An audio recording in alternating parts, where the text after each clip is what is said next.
Working from home. It's the dream, right? Or maybe just the new reality. Whether you're a home worker or somebody transitioning to self employment, there's a good chance you're going to spend a lot of time working out of your home. It's a cost effective solution and the commute rocks. But how do you keep yourself motivated to succeed in isolation? There are a ton of factors, but I've got one thing that just might make the difference to give you that edge and help you keep that mindset. Before we dive into that, let's dispel one key myth about working from home that you'll probably hear over and over again that prevents a lot of people from working out of the house. That myth that you need your own separate private office in your home. Now, don't get me wrong, if you do have the real estate, you have the space in your home, you have a room you're not using, it's really convenient to keep all your stuff in one location, but it's completely not necessary.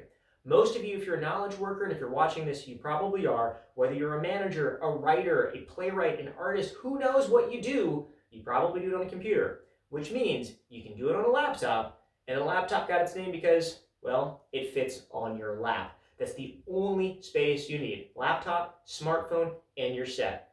To prove this, last year when a lot of us went into lockdown with COVID, working from home, I was sharing what's essentially a studio apartment with my wife. I took the dining table, she took the bed, we made it work.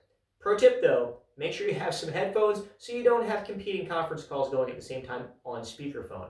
If you don't have the space, don't worry about it. One of the huge advantages of so many people moving to work from home the last year is that we all realize you have a life outside of the office. You have dogs, you have kids, you have a spouse, a roommate, who knows what it is. Maybe you have a weird death metal poster on your wall. Totally cool. Maybe put some pants on if you're going to get up from the table, but otherwise, we understand you might have a dog or a kid making noise in the background at some point, and that's perfectly fine. It's no longer the taboo that it once was. So especially if you're just starting out as a freelancer or a bootstrapper, you do not need to invest the money. Focus on your business, save that money for a rainy day, and go make your dreams come true. But now, to get back to that one thing that made a huge difference for me, and I'm talking from experience. I brought this into my daily routine, I guess in 2016. So we're talking 5 years now. It's more or less become part of my daily life. So what is the key to working successfully from your home? A delicious flat white. Okay, you got me. It's not actually the coffee that makes the difference. It's the process of making the coffee. Let me explain. I started working out of my own home in 2014. Been many years of being a freelancer. I work for myself. It's what I do. I work where I live. I can take it on the road. I can work out of a hotel room, a coffee shop. Doesn't really matter. But I spend most of my day in the house.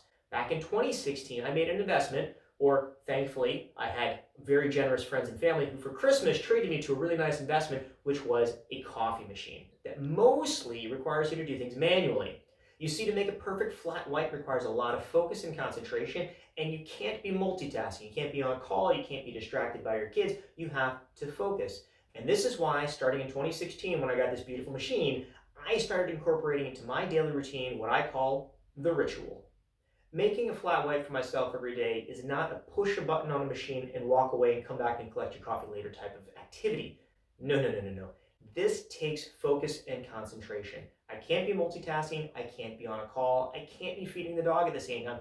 I need to concentrate on the task at hand, or I'm going to have a really terrible coffee at the end of it. Now, if you don't drink coffee, don't worry. The point isn't the coffee, it's having a similar ritual that gives you this mental restart during your day that you can do at home regardless of the weather, anytime, day or year. But to help you understand what I mean by this, let me take you inside my ritual. First, I turn on the coffee machine.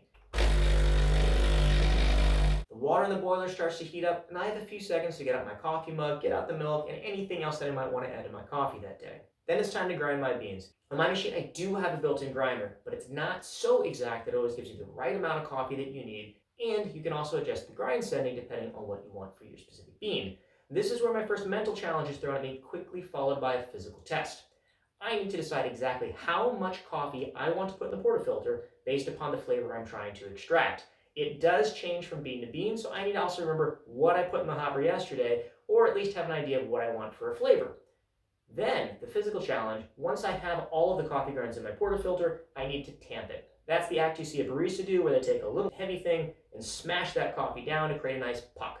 You need to have a nice good tamp. It needs to be a nice firm foundation and level, or else you get an uneven extraction. Once again, possibly ruining your coffee for the morning, which would be a bit of a bummer. Once I think I'm prepared, I mount the portafilter in the coffee machine and I start extracting the espresso. This is when the water will flow through the coffee puck and down into my espresso cup. Now, Depending on the amount of coffee I put in, the exact pressure I'm getting, the length of time I need to do the extraction will be different. We're all aiming for the mythical but rarely seen God shot, which is a perfect shot of espresso, and I need to be on my toes and mentally engaged so that I don't miss, maybe not the God shot, but something close to it so I at least have an enjoyable coffee. The number of variables at play here is pretty staggering considering we're just talking about a cup of joe. But that is why this is a perfect ritual to fit into my day, because I need to completely step away from my work schedule, clear my mind of what was just discussed, any stress I have, focus on my coffee, get involved into that little world, and I get transported to this mythical universe where coffee is amazing and I have no problems except for trying to draw the perfect shot of espresso. At this stage, with the proper espresso steaming before me, this is where the visual artistry comes into play. Now I want to steam some milk and add it to my espresso to make my flat white. The trick here to a good flat white is to get the milk just right. You need to figure out how much air to get into your milk and how hot to get it. You need hot milk, but not scalding, and you need microfoam. Too little foam, and you basically have warm milk, which is not very exciting. Too much foam, and you'll end up with a mountain of foam, and it will just kind of overwhelm your espresso. You need to be dialed in here. This is probably, for me, the most critical part of the whole making process because flat white does have so much milk in it. If the milk is screwed up, you're not going to enjoy it. Now, in the end, the whole process only takes a few minutes, but what it does to me mentally is huge. A departure from reality, a step away from your desk, a glorious cup of coffee to take back to you to your next meeting, task, or whatever you have to do, and a temporarily transport out of this reality. This is why I call it the ritual. Now, the key for you when finding out what you can do for a ritual is that it has to be something that you really enjoy and love to do. If it feels like a task, it's just going to feel like more work and it's not going to add anything to your day. It's just going to be another part of the grind. It doesn't have to be coffee, and don't immediately jump to thinking, oh, well, maybe I could brew some tea, which if there's artistry to it, go for it. But it could be anything you truly love. If you like to paint, draw, journal, even really work on your Pinterest boards, as long as it's something that you can totally focus on that requires 100% concentration, takes you out of your day, and that you can do in your home, make it part of your ritual. It will give you a mental edge and a refreshing burst when you go back to your next task that you wouldn't have otherwise had. Now, a couple of caveats. Number one, because I like this as a break, I don't do it first thing in the morning. I don't want to do this before I start my workday or else my ritual is already out of the way. If you are someone who can drink 3 or 4 espressos during the day, more power to you. I can't do it. Caveat number two, a lot of people are going to ask, hey, can't we just use exercise? I love to go on a walk, go to the gym, go for a jog.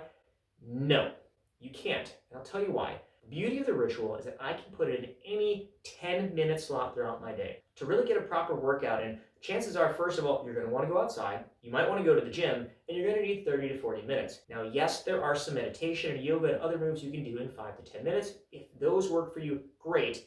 But the other issue with working out is that sometimes you're in the middle of a blizzard or a tornado, you don't want to go outside. So that means you lose the ritual, you lose your break, you lose your edge, and you're back to just a day of grind, which sucks.